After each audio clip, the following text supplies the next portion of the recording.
আজকের অনুষ্ঠানে সম্মানিত বিশেষ অতিথি চাঁপাইনবাবগঞ্জ জেলা বিএনপির সাবেক যুগ্ম সাধারণ সম্পাদক জননন্দিত নেতা জনাব তারিক আহমেদ ভাইকে বক্তব্য রাখার জন্য বিশেষভাবে অনুরোধ জানাচ্ছি।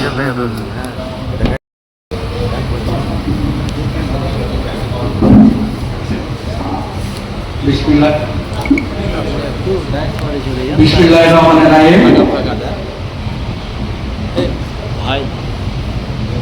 শহীদ প্রেসিডেন্ট জিয়া রহমানের ৪৪তম মৃত্যুবার্ষিকী উপলক্ষে আজকের এই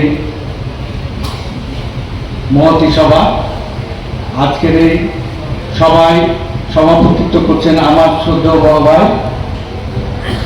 জনাব হায়াতুদ্দৌলা।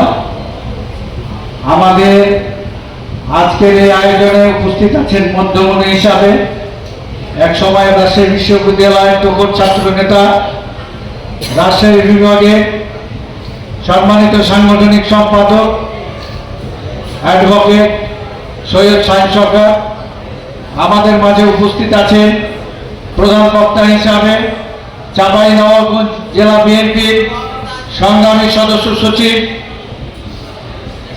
অত্যন্ত ভালো সংগঠক জনাব রফিকুল ইসলাম চাইনিজ ভাই সহ আমাদের আরো সম্মানিত বিশেষ অতিথিবৃন্দ উপস্থিত আছেন এবং মঞ্চের সামনে উপস্থিত আছেন বাংলাদেশ জাতীয়তাবাদী দল এবং অঙ্গ সংগঠনের নেতা এবং কর্মী ভাইরা। সকলের প্রতি রইল আমার সালাম, আসসালামু আলাইকুম। আজকের এই দিনটি বাংলাদেশের ইতিহাসে একটি দুঃখজনক দিন, অত্যন্ত দুঃখজনক দিন। ৪০ বছর আগে আমাদের শহীদ প্রেসিডেন্ট জিয়া রহমানকে একটি কুচক্র মহল ষড়যন্ত্রমূলক ভাবে সেই দিন হত্যা করেছিল ভাইরা আমার।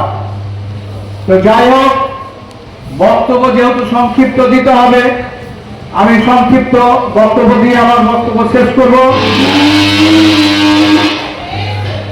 আপনারা সবাই জানেন, আমরা সবাই জানি যে স্বাধীনতার ঘোষণা দিয়েছিলেন শহীদ প্রেসিডেন্ট জিয়া রহমান 1971 সালের 26শে মার্চ। আওয়ামী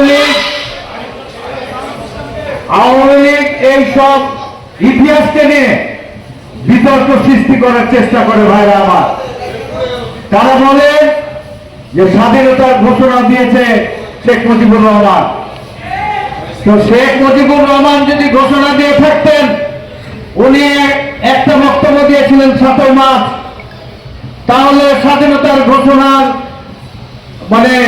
দিনটা হতো, স্বাধীনতার কি বলে যে দিবসটা হতো 7 মার্চ। ঠিক না? ঠিক না?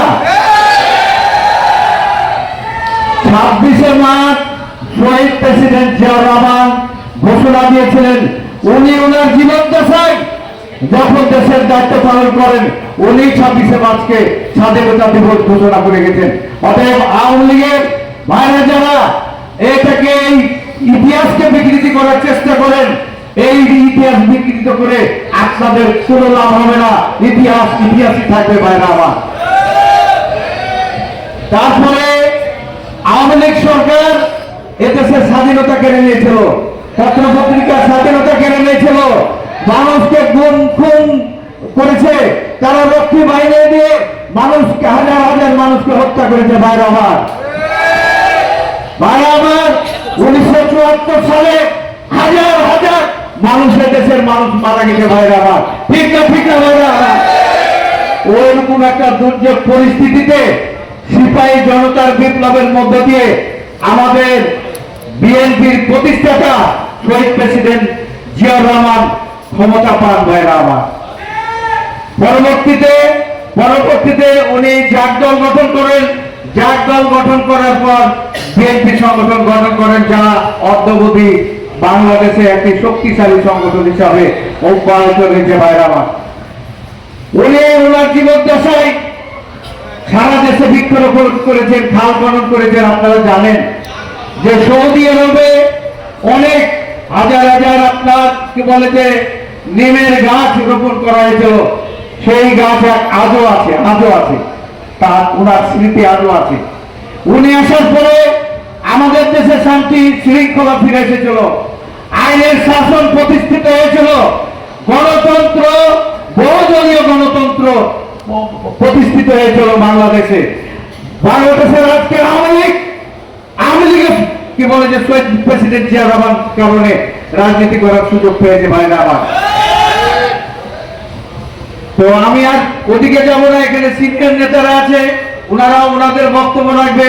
আজকের এই পরিস্থিতিতে একটি অন্তর্বর্তীকালীন সরকার এদেশ পরিচালনা করছেন, তারা সংস্কারের নামে তারা নির্বাচন মানে দ্রুত করছে না, তারা সময় ক্ষেপণ করছে। ভাইরা আমার, তাদের প্রতি এই সভার মাধ্যমে অনুরোধ, তারা যেন অতি দ্রুত নির্বাচন দিয়ে একটি রাজনৈতিক সরকার বাংলাদেশে যাতে এই দেশ পরিচালনা করে তার ব্যবস্থা যেন তারা করে দেয়, দ্রুত করে দেয়। আর আমরা যারা বিএনপির নেতা কর্মী রয়েছি, অঙ্গ সংগঠনের নেতা কর্মী রয়েছি, আমরা এমন কিছু করবো না, আগামী যে নির্বাচন হবে সেই নির্বাচনে আমাদেরকে জনগণ প্রত্যাখ্যান করে। আমরা শহীদ প্রেসিডেন্ট জিয়া রহমান যেমন সততার সাথে, নিষ্ঠার সাথে, বলিষ্ঠতার সাথে এই দেশকে পরিচালনা করেছেন, তার আদর্শ আদর্শিত হয়ে যেহেতু আমরা সংগঠন করছি, আমরা আমাদের ওই আদর্শকে লালন করে আমরা রাজনীতি করব, এই প্রত্যাশা রেখে আমি আমার বক্তব্য শেষ করছি। খোদা হাফেজ। বাংলাদেশ জিন্দাবাদ, বাংলাদেশ জাতীয়তাবাদী দল জিন্দাবাদ, শহীদ জিয়া মোবারক, বেগম খালেদা জিয়া জিন্দাবাদ, তারুণ্যের অহংকার তারেক রহমান জিন্দাবাদ। আসসালামু আলাইকুম।